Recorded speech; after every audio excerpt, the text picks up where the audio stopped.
Hello, can you hear me? Yes. Hello, Kevin. Okay, let me just check my settings are fine.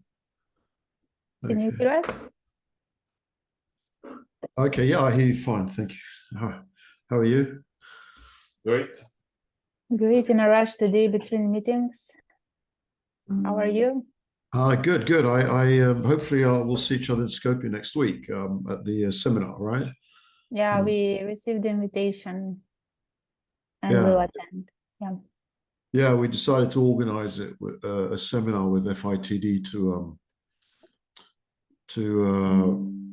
sort of bring all the accelerators together, and we've got some plans with FITD to do some changes in the whole program, and the lawyer's also working on the SPV. So we have a bunch of topics to discuss at that seminar next week. So it'll be on Tuesday and Wednesday. Next Yeah, week. we received the agenda. I thought it was related with the investment funds and portfolio and fund manager, but not with the specifics of the changes in the program. So that would be very, I guess, useful for us to have the information. Yeah, well, I mean, it's still kind of a work in progress. I'm not sure they're ready to announce details. So, but anyway, there's going to be some kind of a talk about from FITD, and we're also trying to get a couple of VCs to attend at the end, but we're not sure it's going to happen. And our lawyer from PwC is going to give everybody an update on the specifically Macedonian legal side as far as we can. So that's the idea. So it's like a training come discussion seminar, I suppose. But anyway, it'll get me out to Skopje, and I'll be there until Friday lunchtime. So I'll have some time, if you wanted to meet separately from that, I'll be around. I'm staying at the Marriott. So I'm there. So basically. Oh yes, that would be great to have some meeting in person or something like that. Yeah, I think I saw you in a restaurant, right? I was with my son or something. Is it? You saw Istanbul, I think. Yeah. Yeah. Yeah, that's right. Yeah. Great. So we haven't been running this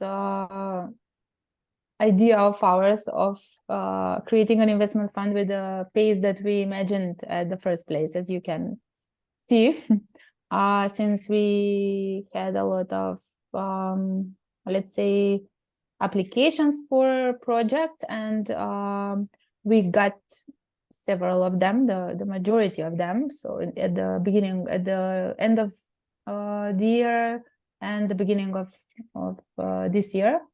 And that's why we haven't been so focused on the investment fund in terms of the realization of the plans for. So according to the initial plan, we should have started the fundraising process by now, but we haven't, because, as I said, we were engaged in other projects and finishing this project, the fund for innovation and the investments and everything. But however, it is still a strategic plan of ours. And that is why we have developed some kind of a concept. It's basically putting in writing all of the discussions we had, and especially the day we had with you and the workshop we had in Skopje. But we are not yet ready to have we have some version. It's a working version, and it's not yet there for the prospectus and the things we were discussing. But we thought that it would be useful and will move us forward, let's say, if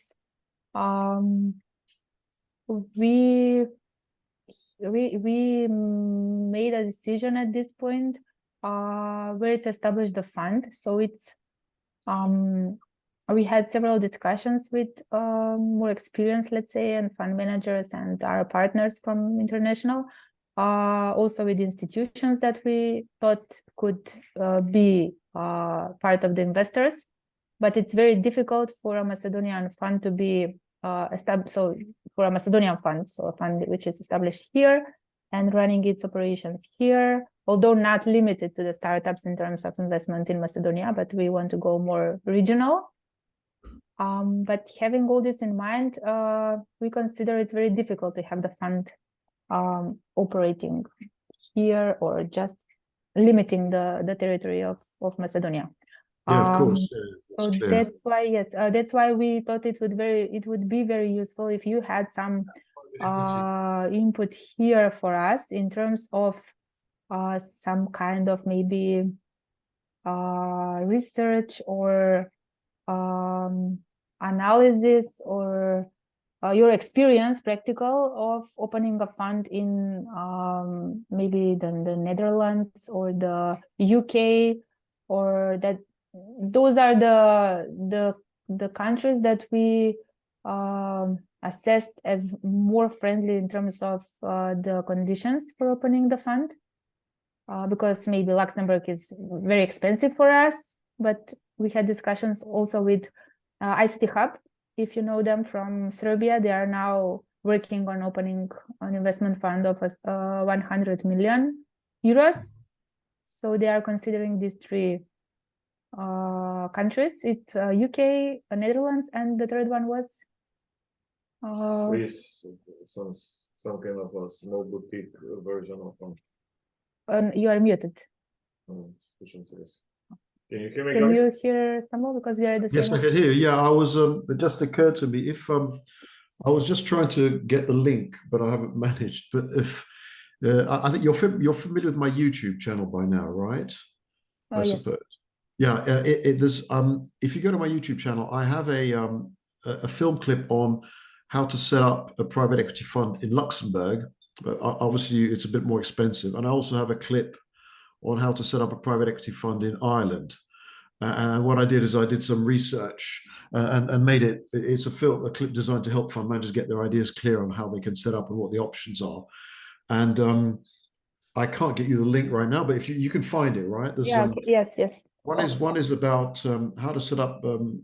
Let's see, Ireland as a private equity center. It's called one video. I'm just looking at it, and the other one's called Luxembourg, and I know quite a bit about it. And I have set up funds in Luxembourg, but you're right. There is some expense there. The problem with the UK is that you've got regulatory divergence coming up in the sense that until Brexit, the whole of the European countries were under the European Union Directive for Alternative Fund Managers, which is what regulates fund managers. Now, that the regulation for a small fund, which is going to be yours, is going to be very, very minimal. But still, you've got that EU directive, the 2011 Alternative Investment Fund Managers Directive.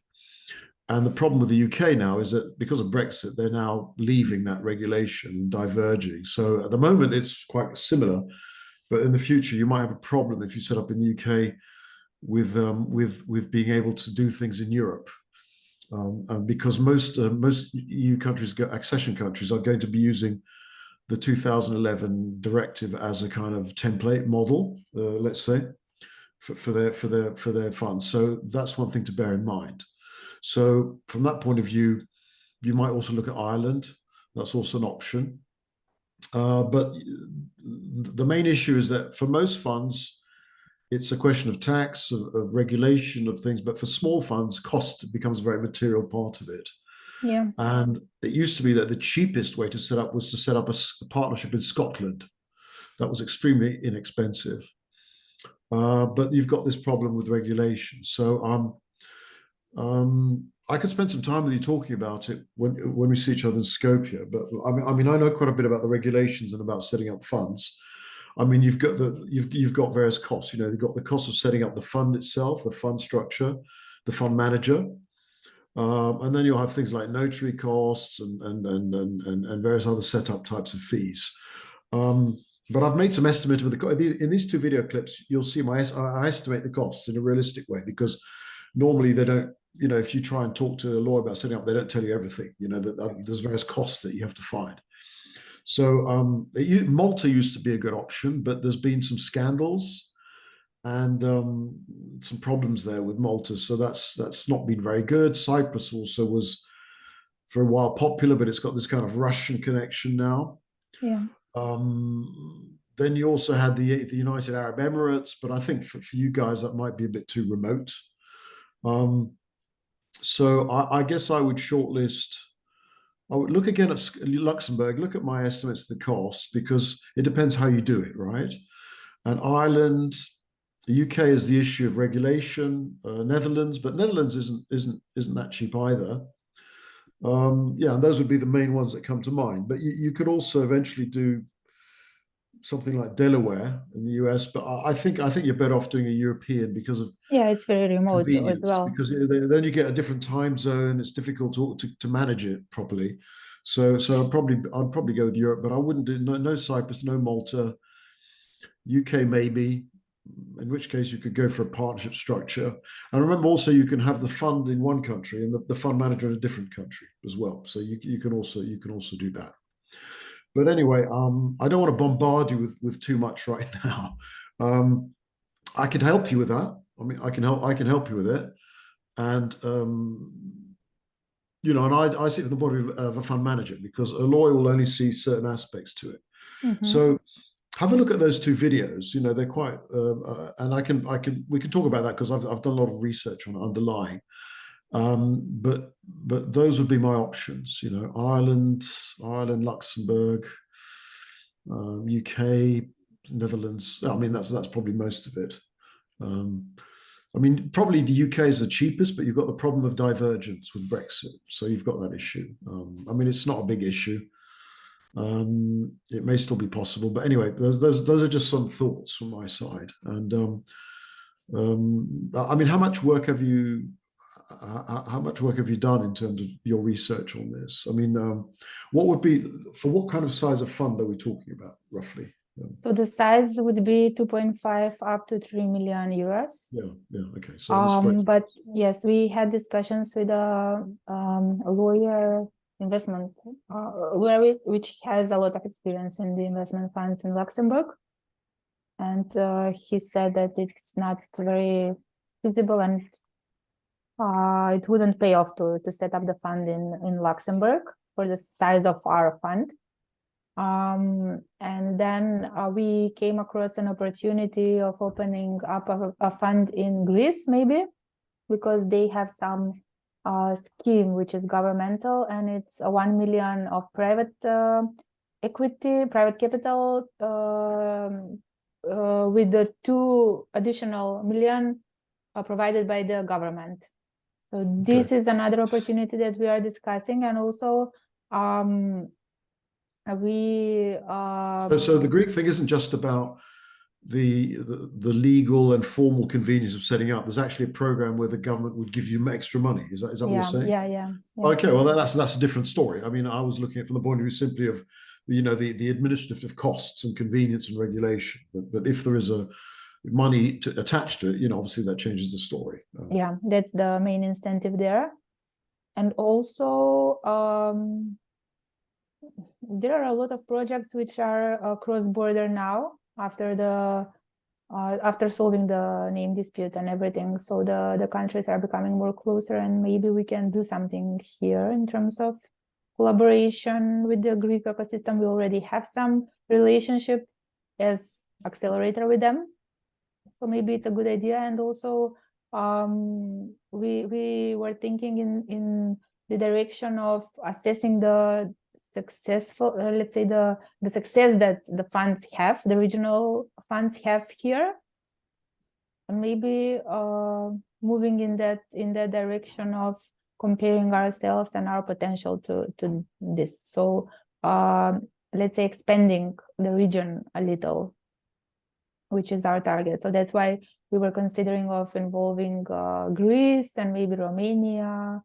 Bulgaria is already very developed in terms of VC funds. Yeah, I mean, I think Bulgaria, because if you look at the links that North Macedonia has in terms of private equity, venture capital, the natural links tend to be, there's quite a lot of, so there is some linkage with Bulgaria because of geographical proximity, and Bulgaria has quite a developed fund management industry. There's quite a few Bulgarian funds, and then obviously traditionally with Serbia. I mean, those are the two. Obviously, Bulgaria is an EU country, right? So you've got that advantage.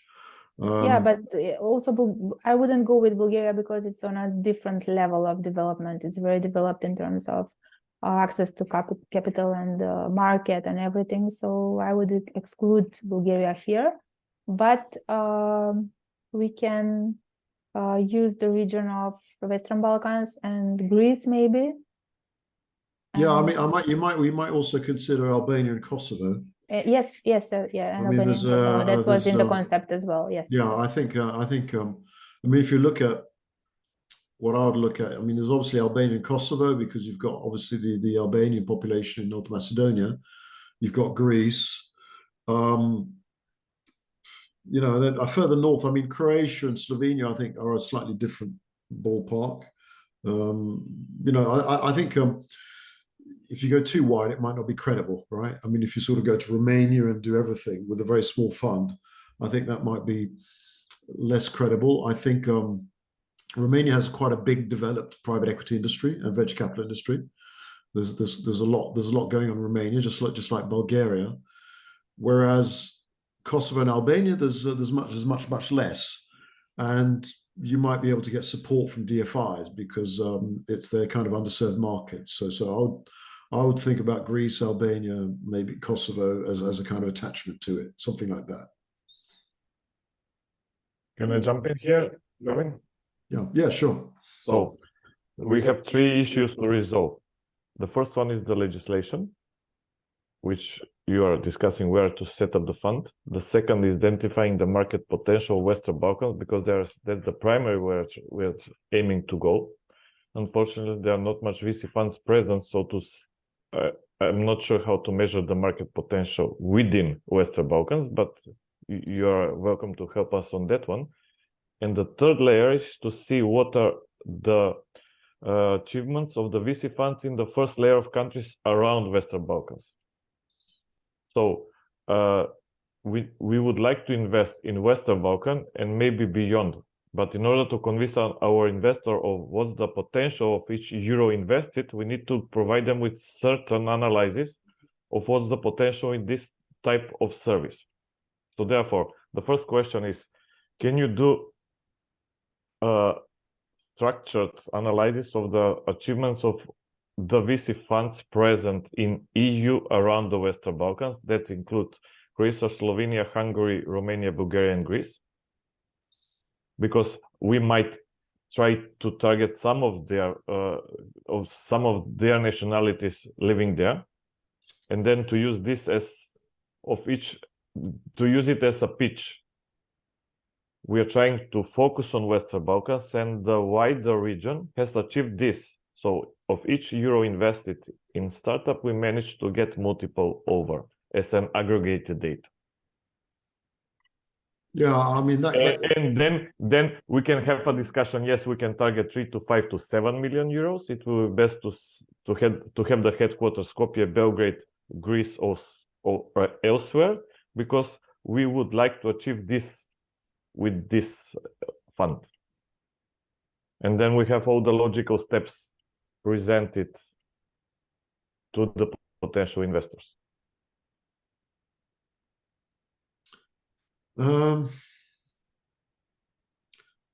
So I think if I understand you correctly, you're suggesting doing some research on the activities of what venture capital funds are active in the Western Balkan region. I mean, that's what you're saying, is it?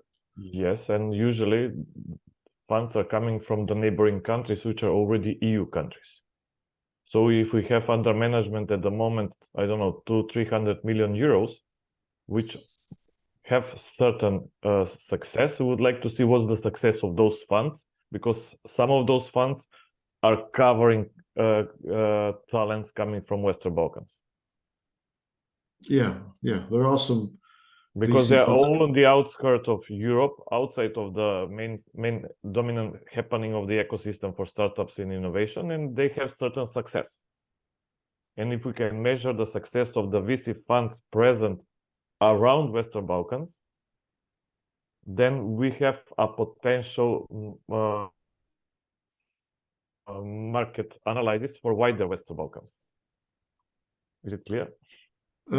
Kind of. I mean, I think we need to. I'm actually by coincidence working on another project, not related to this one, in which I'm doing a feasibility study for the creation of a private equity fund in the sub-region of North Macedonia, Kosovo, and Albania. And so I've been doing I've done some research on that, which could have some relevance. I mean, there are a number of VC funds in the region. You know, you've got some in Bulgaria. There's a fund called 3TS, which is a regional fund, which is also present in Romania. You've got a fund, I forget their name, that guy Dan Lupu manages it. It's the former Intel corporate fund. You've got South Central Ventures, who I'm sure you're familiar with. So you have a number of these funds that are present in the region. But obviously getting the data about their actual investment results is very difficult because they're private funds. And that's not data they're going to share very easily, with the exception of South Central Ventures, because it's an EBRD sponsored fund, and EBRD has an obligation to disclose some information. So you can get all the information on their portfolio. But the kind of research you're talking about is quite a big job. I'll tell you. Just to jump in, the Filrush fund in Croatia with a portfolio of 40 million is also backed up by EU institution. The Vitosh and many Bulgarian funds are backed up by EU institutions. So most of those VC funds in emerging ecosystems are backed up by somebody. Some will fall under with the EU flag. Some will fall under a procedure that all their information will be disclosed on a website of the institution. Some won't. It will vary. It depends on the fund. But I mean, there's certainly no harm in talking to the funds. I mean, I think what you're suggesting you want to do is some sort of market research. Yes, because we are weak on that side. See what's the potential of existing traditional companies which would like to create a spin-off in certain area. So then we identify what is the potential of people which already have existing companies and trying to do something more. What is the potential of talents which are trying to build up their first venture? Because we need to transit and convince the traditional money holders in whatever industry to place their money with us. The first question will be how much I will get of those 50K as a minimum investment. Yes, I know it's a risk fund, unclear, and so on and so forth, but we can back up our statements with certain market analysis of the wider region to say, yes, on average, everybody in this region achieve this. So there is a business case behind, because that is backing up and supporting our initiative to create the fund. Otherwise, currently, frankly speaking, we don't have a market research. Who is doing what in Western Balkans, and what's the potential of those doing something? And me personally, I cannot pitch that to anybody wealthy in Macedonia and beyond to become our partner on this journey to heaven.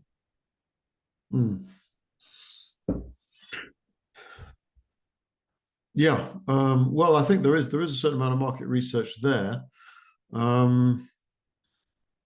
Obviously, from my side, it isn't part of my job spec that I would go and do that I would personally go and do market research at that level. But do you know a Macedonian lady called Ivana Stankovic by any chance?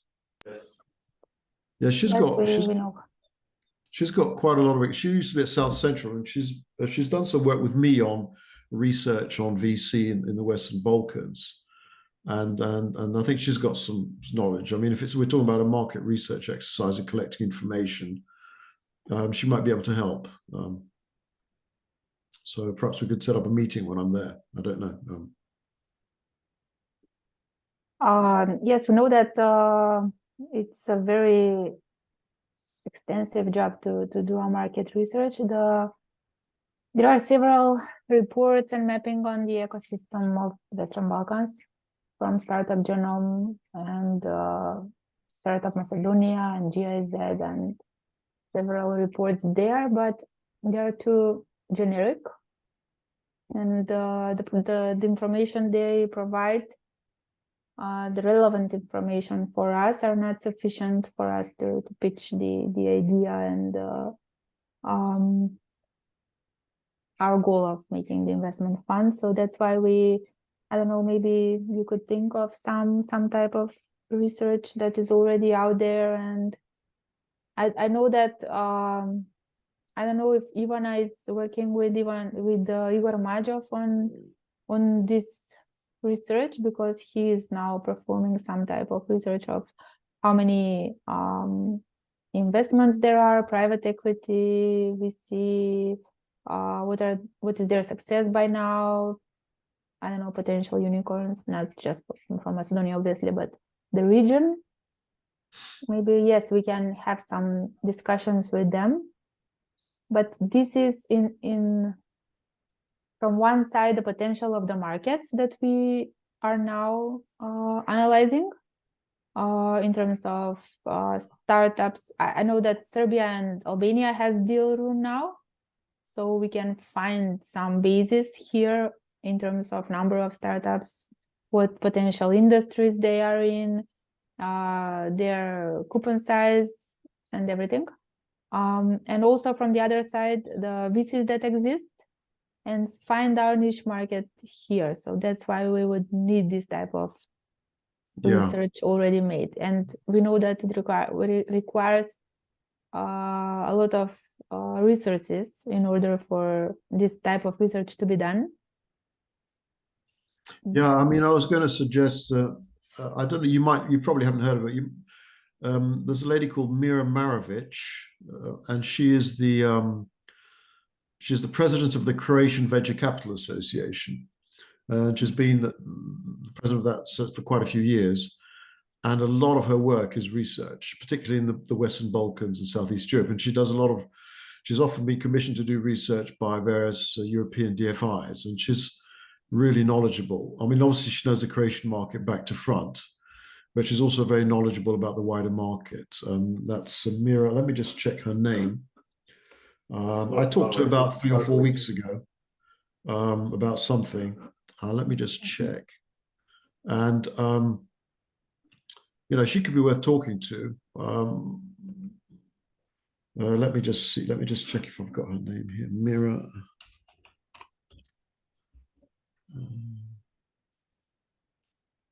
No, it's Mirna, maybe. Okay, it's Mirna with an N, Mirna Marovic, and she's president of the Croatian Venture Capital Association. And her email is mirna.marovic@CVCA, Croatian Venture Capital Association.hr.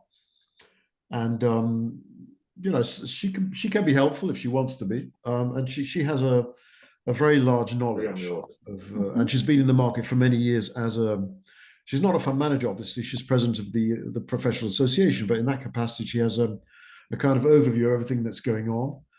And she follows, who's new funds in the market, funds, what are they doing? And she's got a very big knowledge. And she might be worth reaching out to. As I say, I talked to her about, it was about a month, 2 months ago about something else. But she would be probably one of the most knowledgeable people as to what VC funds are operating in the Western Balkans. Then generally what happens, I mean, if you're doing this kind of research, I mean, from my experience, firstly, you sort of start by figuring out who are the funds who are active. You figure out who the funds are. And then you can do some kind of desk research where you kind of look at their websites and look at what their portfolios are. The challenging part is figuring out, how their investments did, because that information generally they keep very close to their chest. It's certainly not on any of the websites. And you may not be able to get all the information, and particularly the ones that didn't go very well, they don't like to publicize it. So that's probably what you're going to find, if you were to try and do a bit of research.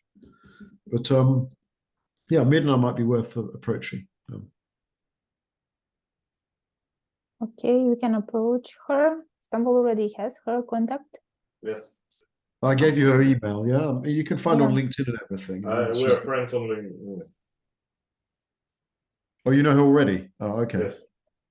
Okay. Yes, okay. Okay, so based on the several research reports made, we can have some conclusions. So we were determined to open the fund in Macedonia and to explore the wider Western Balkan, not wider, but Western Balkan region. And then we had some discussions with very experienced, he's an investment banker, but he knows the region and has very extensive knowledge about the region. And he thinks that the fund that we are trying to open is, although it's very small, it's very not feasible to be opened in the funds is not feasible to be collected in Macedonia because it's very poor country and it's getting poorer, and he's very pessimistic about the country, and that's why he thinks that we should expand our fund. And while we are expanding it, we should think of a higher amount in terms of the fund size. And that's why we are now exploring these opportunities, for example, with Greece and with the Greek government. We will have more information on this opportunity, let's say by next week, because we have the contacts there, right? Yes. And now the main, let's say, question for now, we know that is where to set up the fund. So in terms of expenses, we know that and in terms of legislation, it's very easy for the fund to be opened here. But now, as you mentioned, the Ivan Misha from PwC will inform us of the new, because he is in the working group for developing the new law for innovation. He will inform us of the changes that will be made. The regulation will be stricter, so maybe the criteria here will change as well and will become more difficult for setting up the fund. Maybe it would be easier to open, I don't know, maybe to open the fund here, but have headquarters in Belgrade as a regional center or something like that. So these are the directions we are discussing now. Okay. And anyways, we will have to start with fundraising, firstly with the Macedonian targets we already discussed, and then maybe more regional, because we are part of the Western Balkan Startup Alliance. It's established from representatives from Western Balkans, 6 countries, and it is represented from different hubs and the most relevant hubs that are there. So we can connect with potential investors also by this channel, let's say. But we will have to put it in effect very soon if we want to have some results by the end of the year. So that's the stage that we are in at the moment. We'll contact Mirna, also Ivana, if she has some, I don't know, updated research or something like that. And we can follow the progress we have next week when you are in Skopje and have some additional follow-up on this. Yeah, of course, yeah.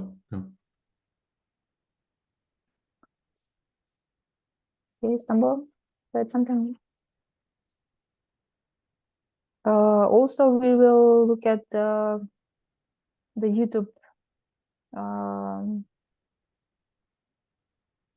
videos you mentioned for establishing the fund in Ireland and Luxembourg, but that would be only in terms of the expenses for opening the fund, and we don't plan to have. Yeah, our well, I mean, I estimate course. I estimate the cost for Ireland and Luxembourg, so that can give you a benchmark against which you can compare other, you can compare Netherlands and others.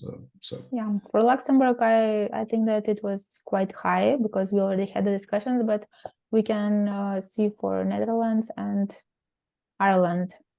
We haven't thought of Ireland yet, and also not to go too deep in this research, because we will have to have a cost-benefit analysis and not spend too much time on that in terms of months or something. So we have to have the decision now. okay. Okay, So that's the status for now.